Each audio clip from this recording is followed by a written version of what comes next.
Welcome to Structural Analysis 2 video series, unit number 4, Stiffness Method. Lecture outline: numerical problem on continuous beam. Now the problem is as follow. Analyze the two-span continuous beam shown in figure by stiffness method. Draw bending moment and shear force diagram. Now this problem is split into two parts. So this is the first part of a problem. Now in the loading figure, the 16 kN per meter UDL is given on a span AB having a moment of inertia I and length is 5 meter.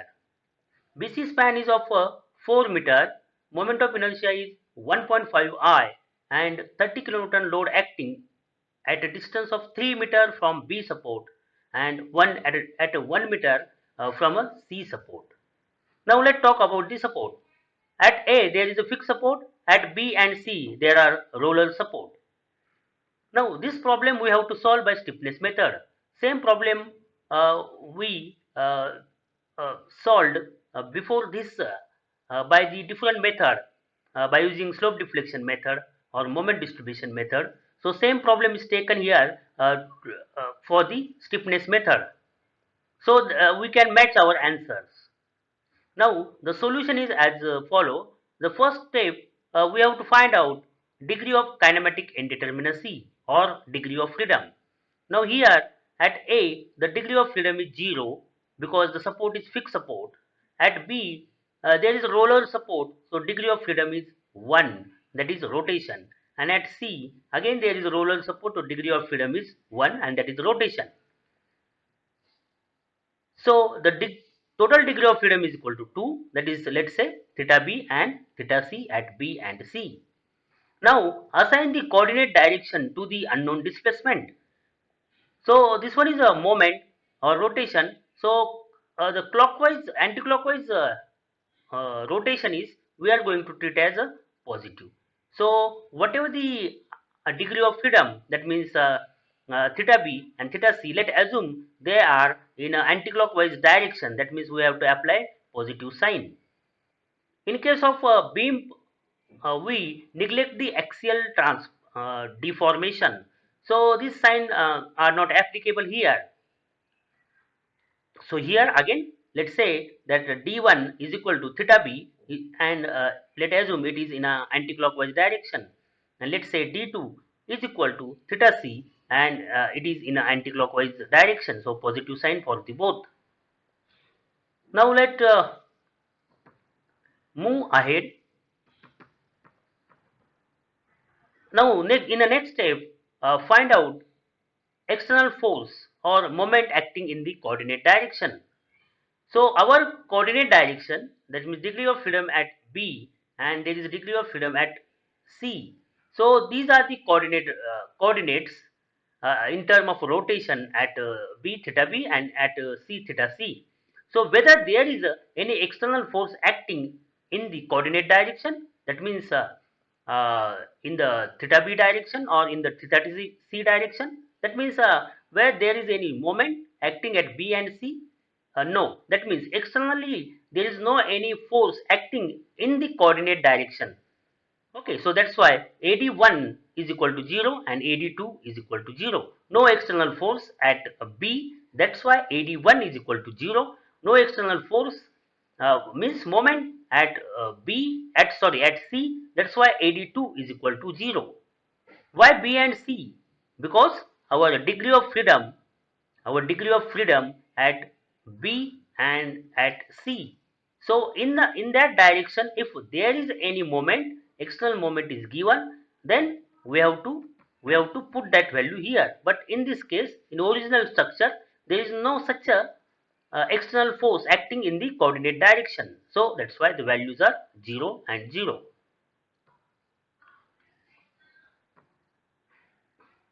Now after this, find out the force in the coordinate direction of a restrained structure. Let's call it as a ADL.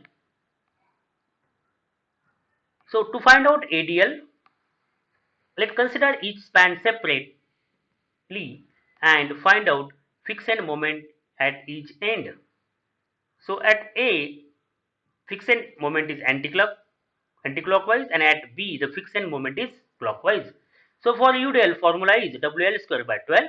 So W is 16 into 5 square divided by 12 is equal to plus 33.33 kilonewton meter. For fixed moment BA, minus WL square by 12, W is 16. So minus 16 into 5 square divided by 12 is equal to minus 33.33 kilonewton meter. Now next span BC. So consider fixed moment at B and C due to the loading of a 30 kilonewton. So at B it is anticlockwise, and at C let treat both end as a fix, and at C it is in a clockwise direction. So formula to find out fixed moment for the point load which is not symmetrical, WAB square by L square. This is A distance, and location of a point load from the C, let's call that distance is B, that means 1 meter, and A is 3 meter. So 30 into 3 into 1 square divided by 4 square is equal to 5.63 kilonewton meter. Now fixed moment CB at end C minus WS square B divided by L square, so is equal to minus 30 into 3 square into 1 divided by 4 square is equal to minus 16.88 kilonewton meter. Now let's say the coordinate direction of a restraint structure, force in the coordinate direction. Now our coordinate directions, first one is at theta B is our coordinate direction, and for second theta C. Okay, so in the direction of theta B, the force acting, let's say ADL1. So at B there are two forces which are acting at B, location of B. Okay, so one is minus 33.33 and second is plus 5.63. So we will get minus 27.7. Now ADL2 means what? The force in the coordinate direction of a restrained structure. So second coordinate direction is theta C. Theta C. So in that direction, whether the force is acting when structure is restrained, that we have to calculate. Yes, when structure is restrained, this minus 16.88 kilonewton moment is acting in the direction of theta C. So that is ADL2 is equal to minus 16.88. So finally we have minus 27.7 and minus 16.88. Okay.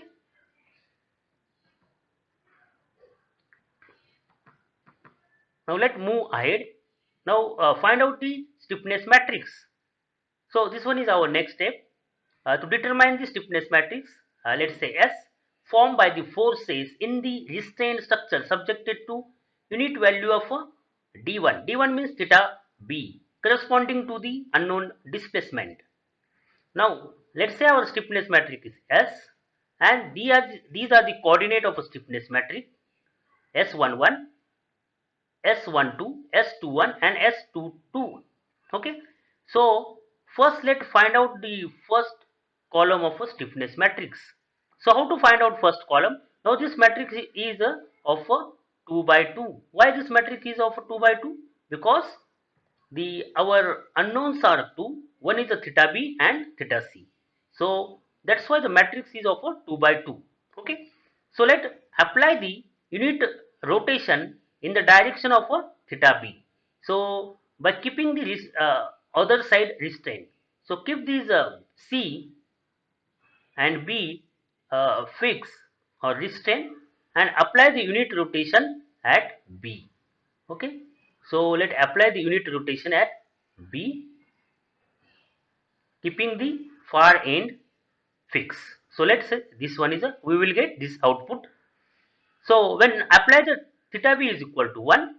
So due to the application of rotation at B, now this one is a your support, hinge support or roller support.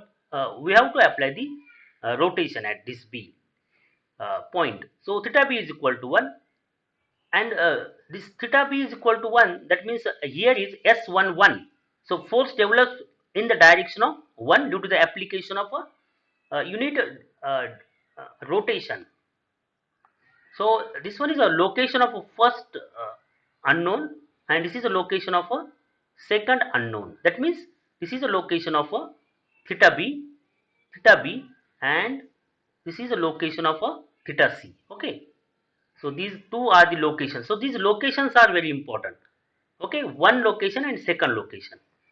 So here the first number S11, the first number 1, and in here second number 2 stand for the location. Location means your theta b and theta c. Where are they? They are at B and they are at C. So that is their location. So and one second one, and here a second one stand for the unit displacement in the direction of that unknown. That means in the direction of theta b, and that is theta b is equal to 1. That is unit rotation we apply in the direction of theta b.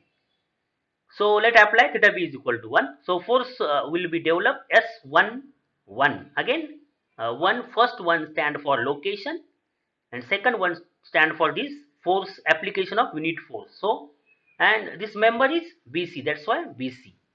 Now the this uh, either side member, BA member also will get rotate, and the force developed will be BA. Now again here S11 I mentioned. So first one stand for the location, and second one stand for the for the unit displacement in the direction of theta b, and theta b we treat as a 1, theta c we treat as a 2. Okay, so that is that force, that moment will be a S11 BA in the member BA. That's why BA. Now at the far end, at C, again the force will develop, a rotation will develop. So I will mention it as S21.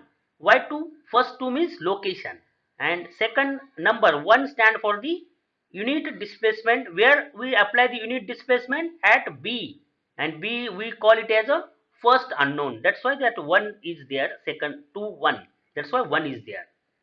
Okay, so now write down these stiffness coordinate. S11 is nothing but the addition of these two now, S11 BA plus S11 BC.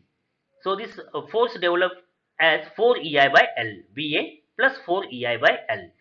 So now here we have to take care that whatever the moment of inertia of BA and length, that we have to put in the first formula, and whatever the length and moment of inertia of BC, that we have to put in the second.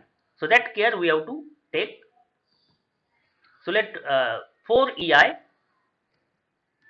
divided by 5, that is a BA, plus 4E, the moment of inertia of a second is 1.5 I.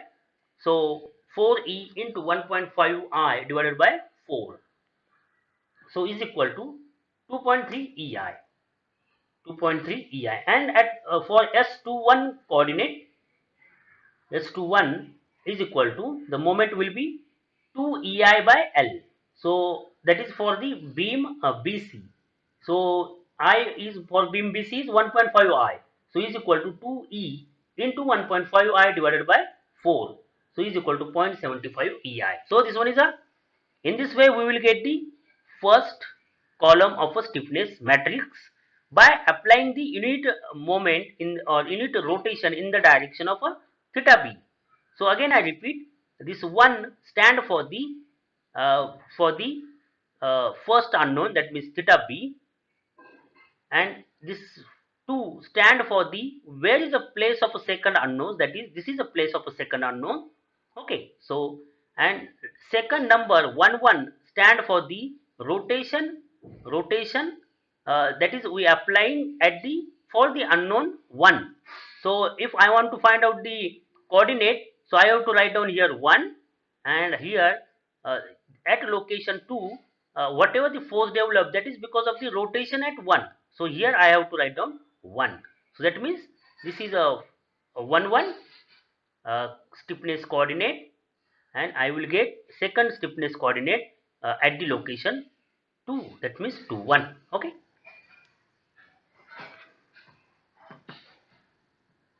Now next is, now apply the unit rotation for the second unknown by keeping the structure restrained.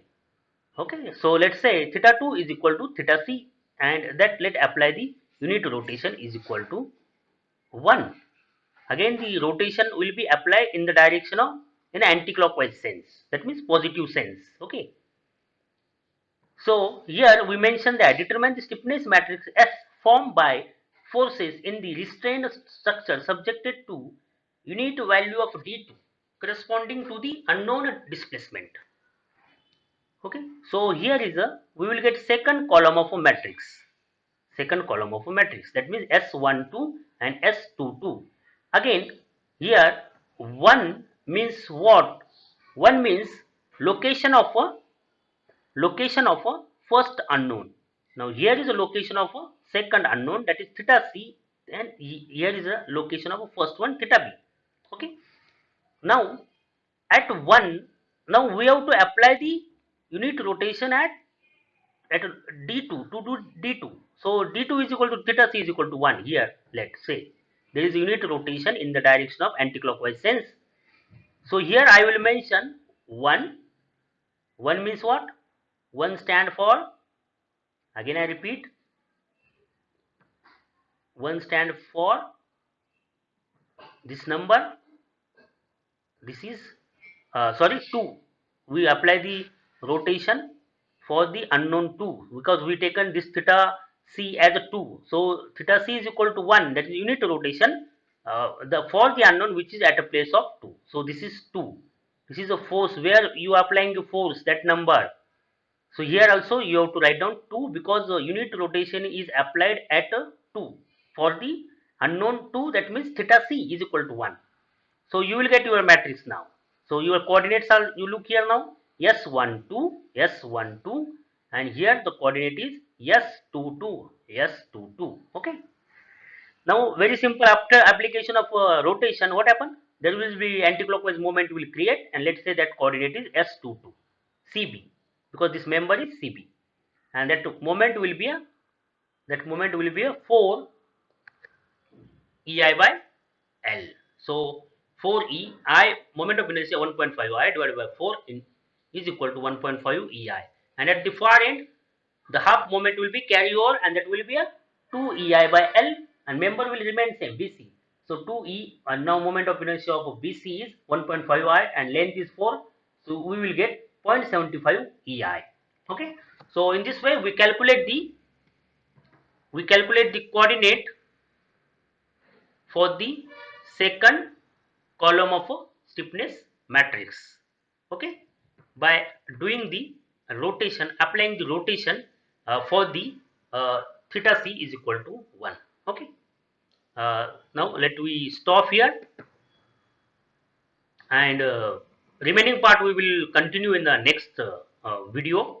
Okay, thank you.